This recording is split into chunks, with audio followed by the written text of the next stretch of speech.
Hey, everybody! Hey, we're finally here. We got all the technical difficulties hopefully worked out. I hope you guys can see and hear us. So, yeah. All right, Heretical Musings, we're back. Fading Suns, action. And I Sorry blame a about civil war the. and the engineers for the internet issues. I blame Mercurians. They're behind everything.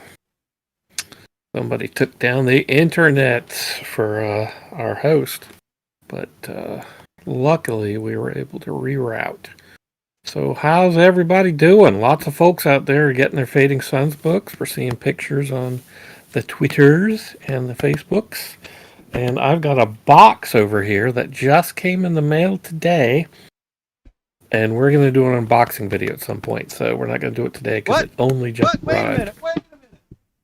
I got box too. And I am ready for the unboxing video. Ah. Now, hold on, I got my Glankish. You are not going to chop my books up. Oh, I've been come waiting too on. long for these things. Who wants me to unbox Bill's books? Let me know, everybody. Well, hello, Princess. You want to say hi to Mr. Bill? Come over here and say hi. The princess is here. She wants to unbox the books too. Do you want to unbox the book? You can unbox Andrew's box there with that sword. This is a box I'm with the books sure that he'll came be in. fine with it. Isn't that exciting? Absolutely. You like this? You like my letter opener? More of a sword to you? Okay, we'll call it a sword then. It's not really a Glankish, Awesome. is it, Bill? No, I like to pretend. nowhere near big enough. I came from Dan's camp, so that's why I'm wearing a black outfit with shiny things on it. The princess has Looks been good. The royal flip-flops. Goodbye. All right, Morden Crimson says, that's a letter opener. Yes, and I should let her open the letters. Oh, you mean this one. Yeah, that is... This has been in Passion Play LARPs and others. So, how come I'm not seeing anything on the chat? you're not. Which chat are you in? You in the Ulysses International chat? Yeah, are you on the game developers one? So as you all know, we are in be too many places right now. There were some issues with the Ulysses International stream today, so Bill and I are hobnobbing it together right now. My apologies to Hobbs and Calvin. But we are initially streaming this out on the Georgia Game Devs channels, so we're monitoring those chats. And many of you are seeing it on the Ulysses International channel, which is hosting this. So, all right. we I have appreciate... switched over, so I should see chats from now on. Yeah, switch your Twitch, or Twitch your Switch. I don't care which one you do. Just, That's heretical. wait, I gotta like it. I forgot we're on YouTube. We don't like things on Twitch, but we'll go ahead and do it. You sure we're not doing an unboxing video now? You want to do something official? We could. I'm surprised that it made it to me even with this blackout part on the address. Who would have expected? All right, let me reach over and get my box. I'm gonna have to put the. All right, we're gonna get Bill using knives today, everyone. That's the plan. Juggling in them, we don't care. So, yeah, so obviously this isn't the full set. I don't know what's in here. I did not get an email from Ulysses saying I was getting something. So this appeared on my stoop today. I think that Mr. Ulysses himself delivered it, along with James Joyce. So, pretty excited about what might be within. Ooh, ah. Yeah. I was initially going to say, hey, Bill, if you want to hold off on unboxing yours, I'll unbox mine. Or if you want to unbox yours, I'll do one with Sage. I'll do an official unboxing video with the princess helping me unbox. Your call. Okay, you go ahead. Get the princess in. All right. We need Aurora to see what's in the box. Want to help me open a box? All right. And then I'll do mine. So, but since I've waited for everybody else, I might as well wait longer. That's heretical. Thank you, Warden Crimson. Yes. Can you want to post in chat as to what people win on the game show on Pyre called That's Heretical? Well, that's the game show where you have to say either that's heretical or merely sinful. You can also just say, burn it! I thought it's that's heretical or burn it. It would be douse it in ka. Burn it or castigate it. Which one? Yeah, there you go. Oh, yeah, those Avestite rights are a lot of fun in Theurgy. If you haven't played an Avestite Theurgist, that's always a blast. Oh, don't encourage them. Not only The do you have universe will fun descend powers, into utter chaos there. everyone in your order suspects you all the time. Yeah, that's a pleasure. I love all kinds of Avestites. They're just some of the best FS characters to play. Might not have the longest life expectancy, but certainly some of the funnest. And that's something we should talk about today, how to incorporate these different types into the campaign. But we actually do have a theme we're planning on for Heretical Musings today. Bill, why don't you tell the folks what it is? Well, I thought we would start with making up a FS Epic, as if we were going to run our first game ever of Fading Suns. So everybody in class could turn to page 12 of the Game Master book, where they will see how to run a Fading Suns game. There's step-by-step in there. So I thought that if you and I were going to conceive a first game here of Fading Suns for a new group, what would we do? How would we go about it? And the first step is you form the troop. Obviously, we don't have a bunch of players here, so we'll make the part up and just assume it's noble entourage. You have other different types. You could have, a priestly sort of a missionary group or a merchant caravan. But the tried and true is the noble entourage, where at least one member of the group is a noble, and everybody's their entourage, but there could be more than one noble. Now we do have players. So you notice my head going side to side. That's because I'm checking all the streams. We have 4 on YouTube. Okay. 4 on one Twitch channel. I haven't checked the other Twitch channel.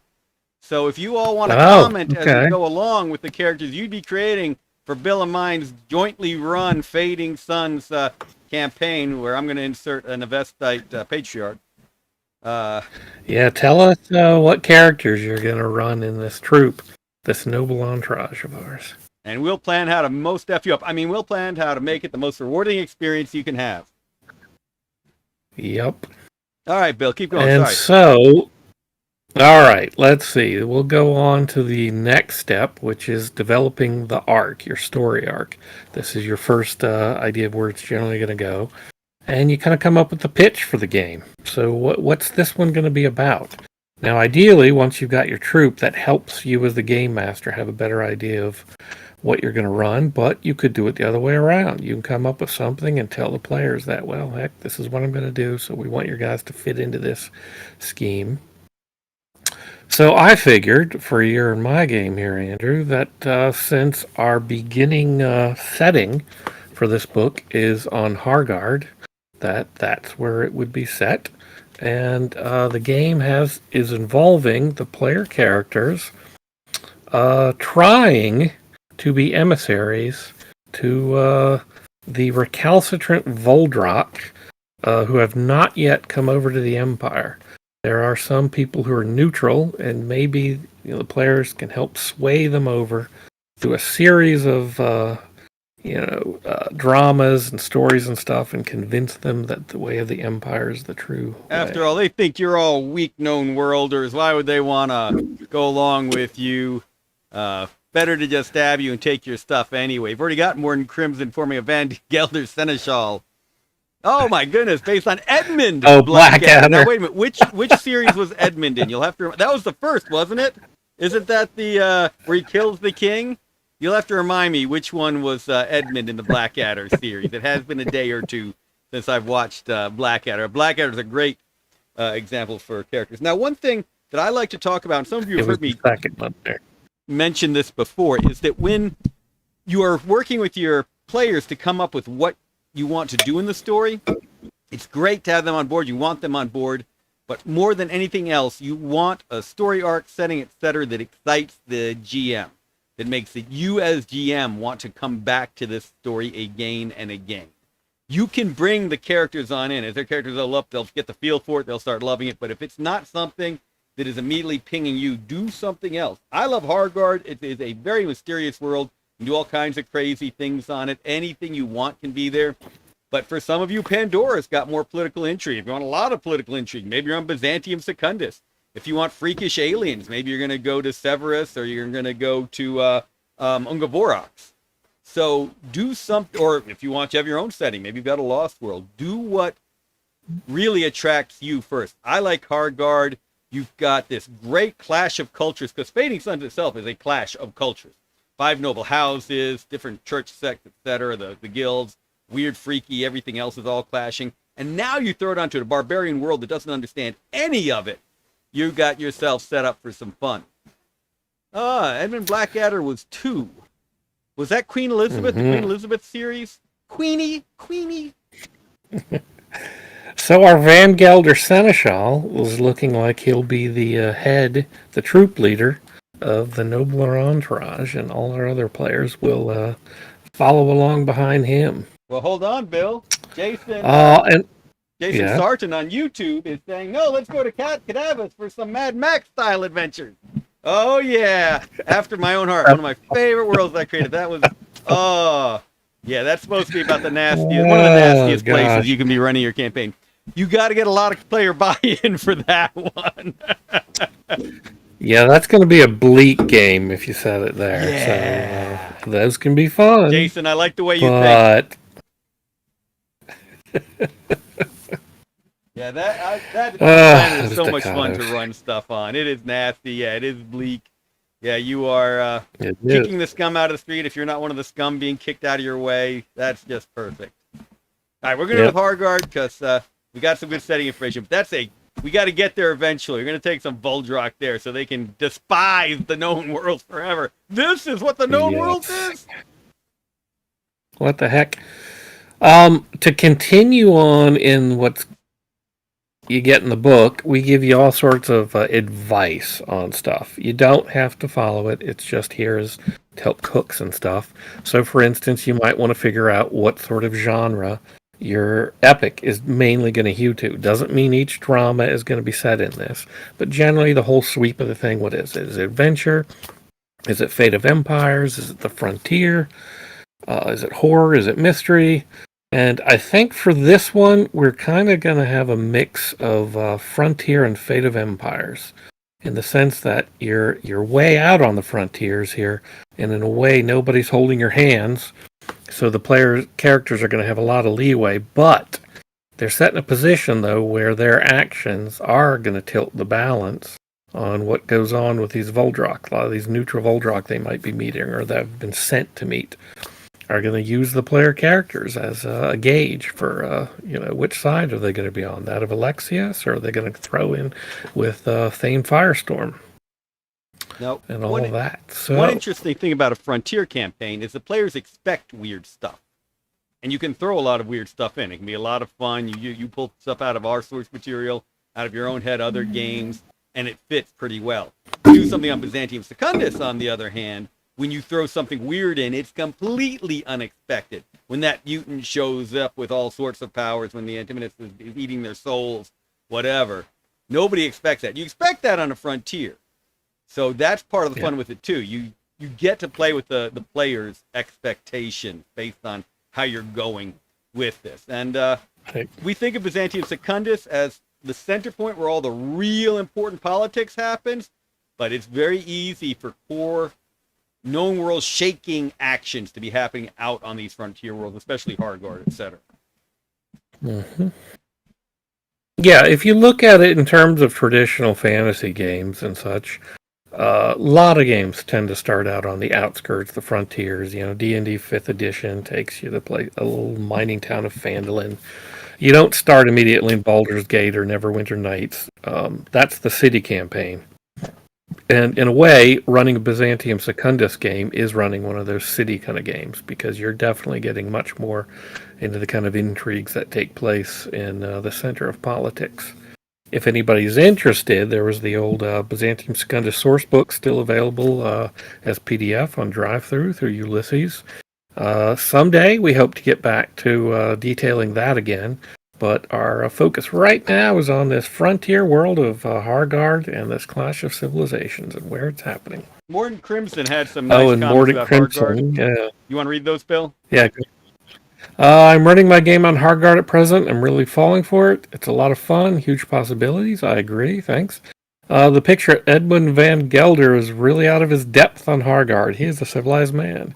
His saving grace is that he is cunning. Well, is that a saving grace? We'll see. Depends. So yeah, good. Got a good start there. Any comments from the other places about other Nope. characters, We'll Andrew? keep going along. Before we go to the comments next yet step? there, but I think Jason wants Mad Max Van Gelder. We can have an whole He Van could Gelder do that on troop. Harguard also.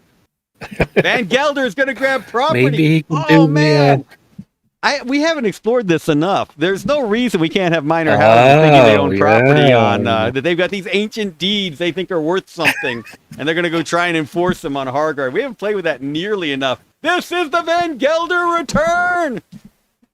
Yep. Well, there's also obviously going to be situations too where they're buying land off of Voldrak who don't know what they're selling exactly, and then they claim, "Hey, signed on the dotted line here." Well, And they can we'll do see it how New far York Alexius style, goes to where they buy it enforce from one bunch of Voldrak who don't own it but claim that they did. Right. Exactly. What? Oh, sure. Oh, Here's $24 okay. worth of beads. Yeah, for Joe's property. I'll take it. All that mead for this field? Sure, what the heck? Jason says Mad Max All Van right. Gelder works. Mad Max anything works, doesn't So we've it? got a driver with a gun. We've got a Van Gelder Seneschal. Party's coming together. Who's the Avestite? That's true. All right, Bill, keep going. Uh, Didn't mean to derail. uh, Yes, I did, but we did it. We'll get going. All right, let's see. What's our next step here? Prepping for opening night. This is where you want to design your first drama. You want to ask what happens. This is where we get to figure out what's going on. We got the questions are what happens, what's it about, what does it feel like, and then you do a scene by scene breakdown. Now, some of this stuff you can run on the fly once you get really used to Fading Suns and stuff. That's an easy way to go. But at the start, it might be better to build yourself this kind of framework. And be prepared, of course, because player characters always do what you don't expect. So it might go off the rails a bit. But for the most part, try to figure out what's going to happen and stick to it. So on this one, what happens? Our troop is sent to Harguard, or at least some patron or distant relative or somebody has pointed them this way and put them into a situation where let's just run with the idea that someone in the Van Gelder family thinks there's a lead on actual land on Harguard that they can claim. It's based on some spurious ancient Second Republic archive that was dug out of a church computer somewhere. And they've chosen Edmund Van Gelder to be the one to put himself in danger and figure out if this is an actual claim the House can pursue. Now, the Emperor wouldn't really Morgan have given Crimson- him this sort of leeway, except that the Emperor wants something in return. I mean, Van Gelder, Emperor, we'll see. But if the Van Gelders get this land and in turn pledge to support the Emperor on Harguard, that would be a win all around. So you are still also doing the Emperor's building. You should expect a few mission requests from on high. Yes. And this is the other thing about the Harguard situation. May not realize it in the first few games, but all sorts of factions will then be trying to muscle in on what the troop is doing, either to use the troop as their pawns, friends, allies, whatever. They're going to try to all benefit from what the troop's doing or prevent the troop from doing something that's going to not benefit them, especially in this Fate of Empires game. Mordant Crimson adds that prep for opening night. Read Nightmare on Ingmark. Great starting adventure in the jam book. Yeah, I really liked it. That was written by Vidar Edlund. Thanks, Vidar. That's But great not for you stuff. players to read. It's a fun little thing. Yeah, don't read it, players. Make it a mystery. So, that is certainly one thing we can do, is assume that the first thing we're going to run is Nightmare in Ingmark to get Edmund Van Gelder there, and I'm not going to spoil it here to everybody else. We'll say that was the first adventure. That's where he first comes to Harguard, and his troop, the players use that adventure as a way to get to know each other before we move on to this next scenario. Now, one other thing I like Where what happens? at the prep for day one, Yes. and Ingmark does this well, is who do they meet? Who do you plan for them to meet? So I like having that cast of characters in mind, and Ingmar sets it up pretty nicely. And I also like to start thinking now about which NPCs I want to have be around for the long term. So I know who the PCs will kill on day one. It's the one I most wanted them to have in the campaign on session 20. But it does help me get a grasp on the entire story arc, to start thinking about the characters they'll meet now and what role they might have later, until the PCs, of course, do something completely different from what I planned. Right. Now, I have an inside knowledge that other people don't have yet, which is I've got some dramas and information for a forthcoming book set on the Nalda continent of Hargard, which is where Thane Firestorm has his power base. So it has not become part of the known worlds yet. However, all sorts of factions are vying to get their way in and out. And so I figured I would set this on somewhere around the Nalda Plateau, because there'll be lots of new information coming out for that soon, and lots of adventures. I'll probably be running some of the dramas set in this forthcoming drama book, but for right now, this is more of an introduction to the Nalda Plateau, where we'll take you, and I don't have all my prep here ready, because I just got home right before all this, but we'll take you to the starport that's over there that is mentioned in the Game Master book, where there are a lot of known worlders coming in and out.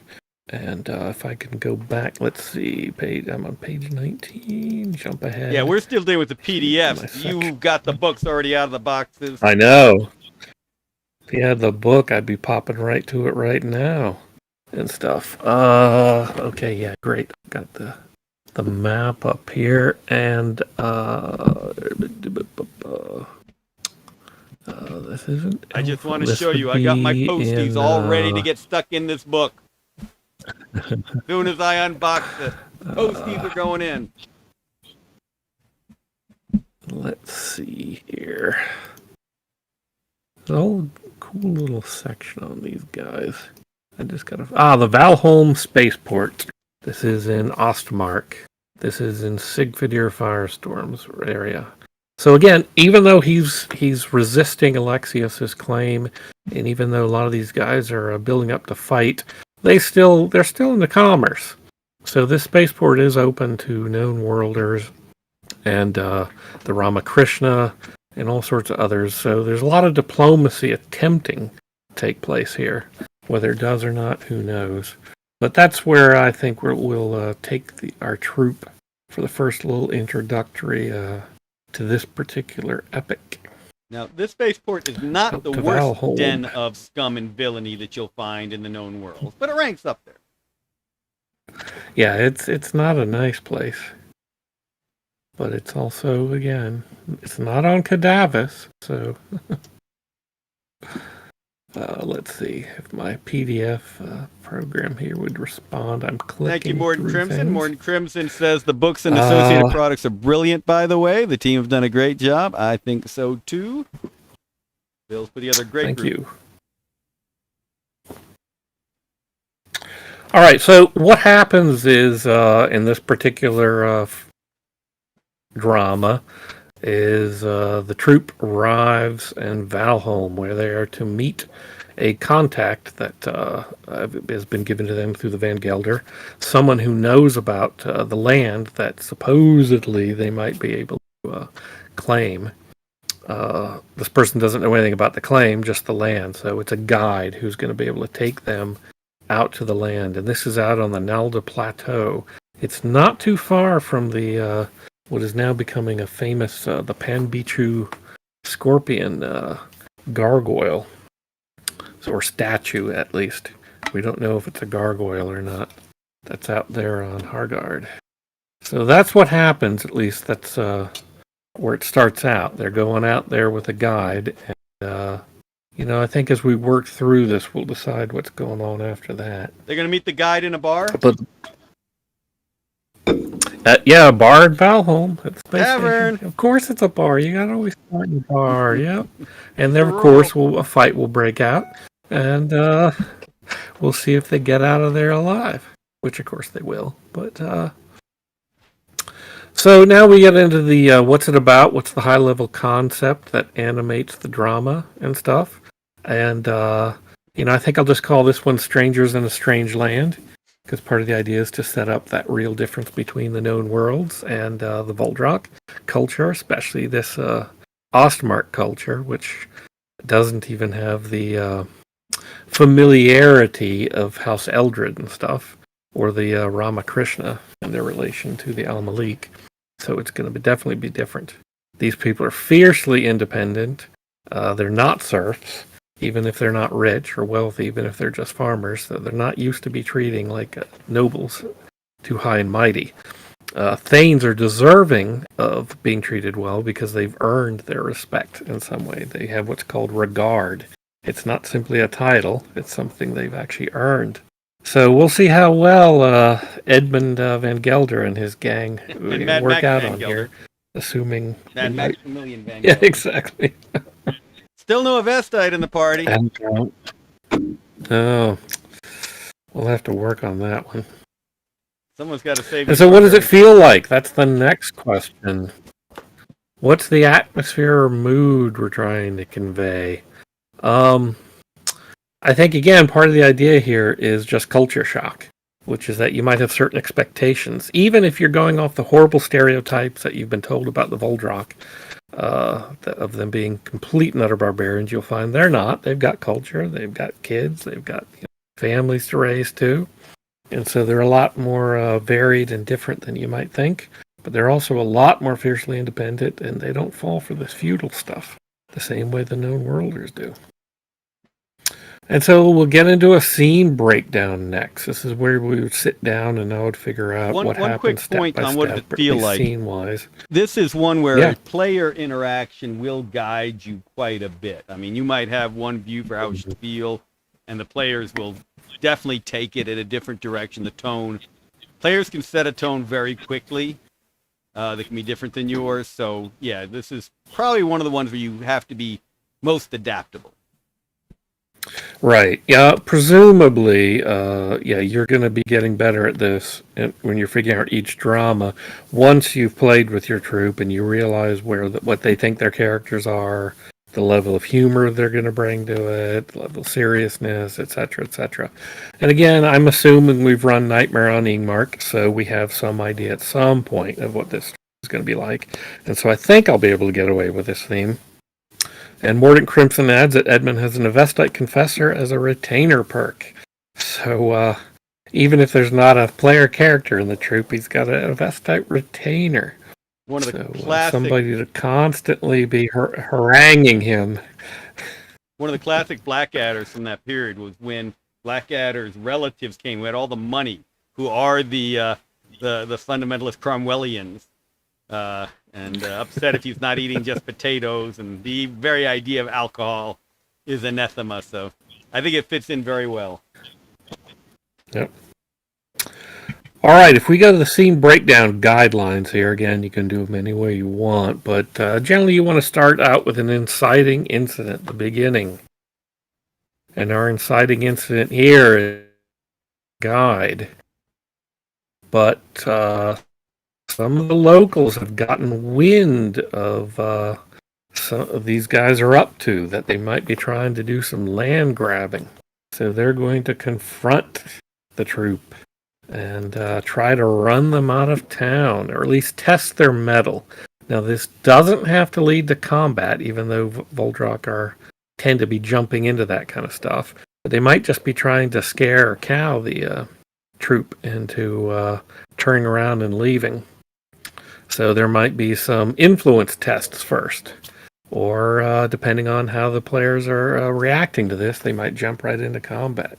Let's see how it goes. And knowing players, they have a tendency to get in even more trouble than you intend to.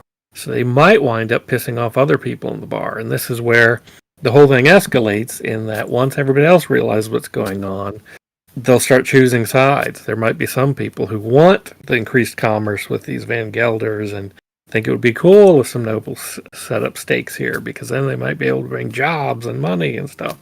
While others are going to think, no, Voldrak for Voldrak. So you might wind up here having the whole bar fighting, and then the troop will have to sneak out and get off to investigate the land they're here for. And that would be the main action, is them going out to the land itself, surveying it, and trying to dig up clues to enforce the claim, to try to prove that this claim is still valid.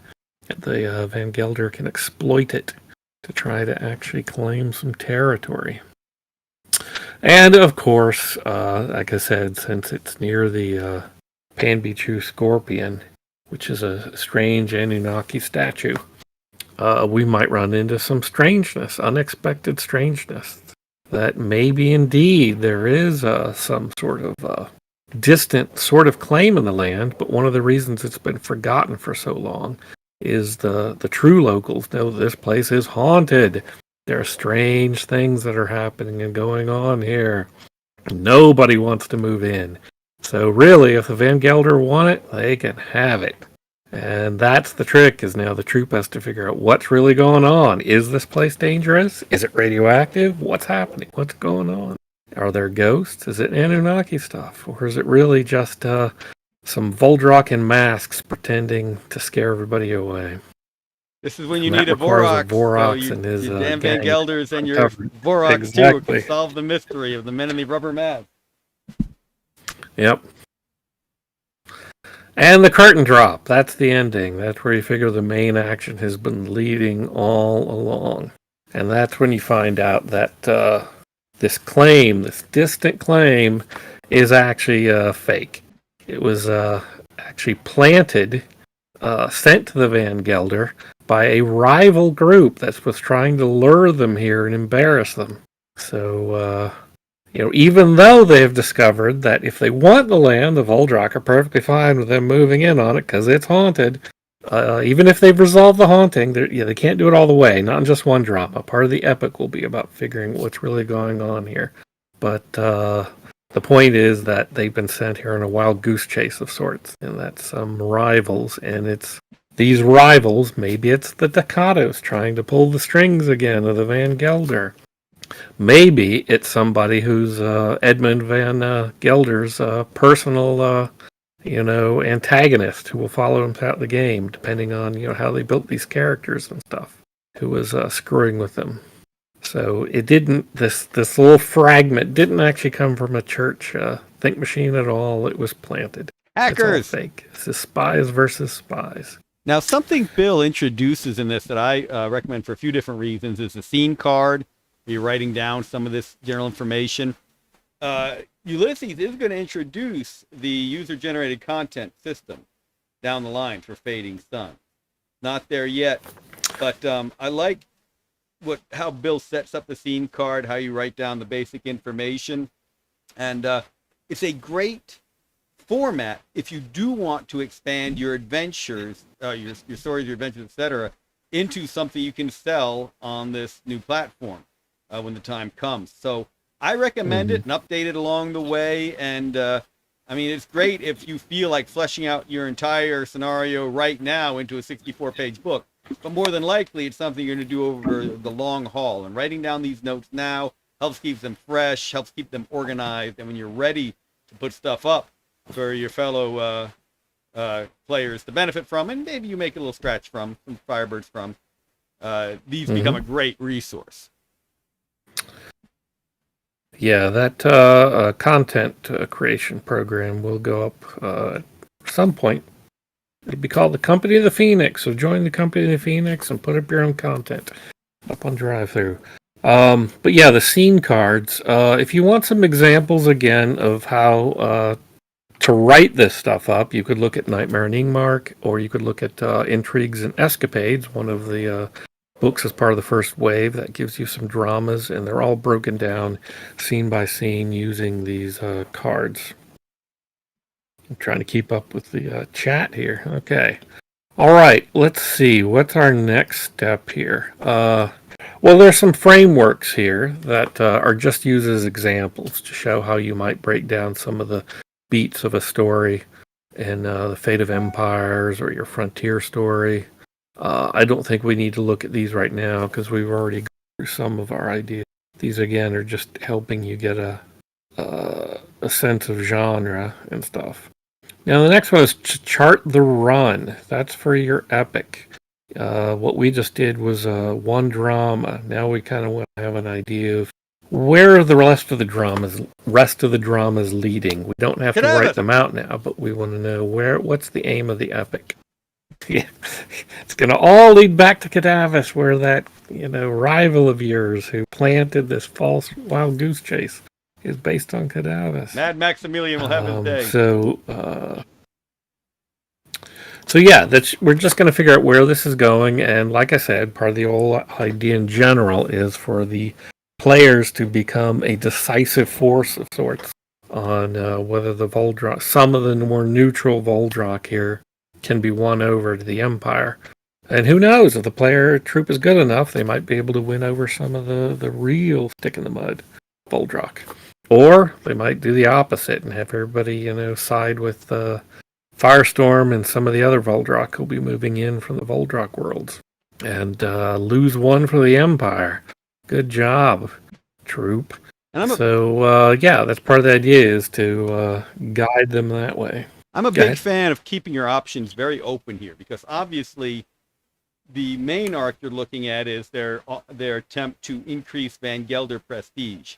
But at some point, they could just say, all right, we love being part of our minor house, but really it's more important that the Emperor succeed and expand the peace and the Pax Alexius into barbarian space and cement the peace within the known worlds. So we're going to throw our lot in. Maybe we'll become questing knights along the way. There are Van Gelder questing knights, so maybe that will be their arc. Maybe they're going to go ahead and say, wait a minute, we don't need to be tied to our family or anyone else. This is the frontier. We've got land here. We can become a power for ourselves. To heck with being tied to that failing family back home. We're our own power block right here. And there's always the option to be pirates. You're in barbarian space after all. Right. So. Well, I foresee that part of this is going to wind up with the troop having to go deeper into Voldrak space to visit some of those worlds and try to make allies or stop some enemies from doing stuff. So they're going to get deeper into meeting the more less known worlds touched Voldrak and find out what's really going on in their home worlds. And even some of the other lost worlds in between, some of the other places that will be rediscovered, that are just rumors now, or people have heard of, but don't know much else beyond that. So yeah, this will be taking you deeper into the frontier. Hargard's really just the foothold. It's to get started on the game. And it'll probably all come back to Hargard eventually again. Like I said, the whole idea is for them to establish a fief of sorts, to a land of their own. It may not be in the Haunted, but might be able to win it somehow. So it's get a toehold. But yep, road trip. Pirate ship. That's I think. Bill, why don't you talk the real interesting thing, we'll see who all the other. What? Go ahead. Why don't you talk a little bit about planning for character advancement, how the GM can take into account character advancement as part of that story arc? Well, let's see if I can get the princess down here to help me open the box. I'll be muted. Okay. Well, I'm going to go back a few pages and look at one of the topics about character development and advancement. And one of the things you want to decide, and this is something, again, you can change from drama to drama as you go, but it's setting the pace. You know, how long-term a campaign do you see this being? How realistic versus heroic do you want it to be? Now, we give 3 sample paces here. One is the prosaic pace. It's a slow-paced drama. Characters aren't going to be rising in level fast. They're going to be getting into the nitty-gritty of things and earning their way point by point. There's the heroic pace. That's kind of the normal one for Fading Sun's previous editions, where there's a pretty brisk pace. You know, you run a few dramas, and like 3 dramas, maybe 4, and they go up a level. And then there's the meteoric pace. That's one where the stakes are really high, and they have to get rise in power very fast. You see this in a lot of certain books and movies, especially movies like Star Wars, where you could start out as a first-level farm kid and wind up as, you know, somebody who blew up the Death Star, for crying out loud. And so that would be the meteoric pace. And so you decide pretty much on the kind of pace you want. And again, it can sort of change as the game goes. You start prosaic and move to heroic, but then go back to prosaic and then jump to meteoric and so on. But you generally want to have a baseline that you're thinking about. And that's really going to set the standard for A, how the game long your epic is going to run, but 2, how the players can expect to be, how powerful they're going to get and how quick. Is the princess here yet? Aha! Hello! Hello. Hello. Say hello again. By the way, John Ketzoff on Hello. YouTube says the idea of Scooby-Doo Vorok and Shaggy Van Gelder solving mysteries makes me happy. All right. So we have here a box that arrived on the castle stoop today. Yes, the big Pharos Panda. And I'm waiting for my carriage to come to pick me up from the top level of Sauna, which is the name of our castle. Thank you very much. So now you know the name of Alexius's castle. He's got many of them, but that's one. All right. So Good remember job. that one. There'll be many Yeah. adventures there. All right, Princess, you want to go ahead and start opening it up? Learn many things today. There you go. Yeah, don't go falling off the castle. Let's see here. Ooh. Right. Ah. Well, then let's hold up this. Ooh, what do we side got? so What do we everyone got? can see what's in there. Oh, look All at that. the good stuff. Book. All right, can you take one of these out? Let's see. Can you get one of these? Oh, yes, I can. All right, you get one of these out. Come on, book. You are not being the box. Oh, that's I'll not put the you good book. in jail, book, if you don't get out in 5 minutes. All right. Which book have we got? Hold it up so everyone can see the cover. The Game Master's book, and your father. Oh, the one we were using today. That is the Emperor himself. See, I could have used that to flip through. And the Queen. That you're right. That And is the the Queen, Empress. the Empress. That's Mom. Yes. That's Mom. Empress Freya. She looks pretty. Mom looks pretty. She likes Mom. Yeah. Keep watching. You're gonna look for you. Yeah, probably You're in there at this version. not. You're in Mom's tummy in this version of the book. All right, let's get another book out, Princess. Let's go, let's go. Which one is it this time? Ah. Hold it up so everyone gets to see it. Ooh. Ooh, what's this? What's this? Ah, the Universe book with the Prophet Zebulon. That's the prophet himself Hail on the the cover. Prophet. Big You say it's Bill.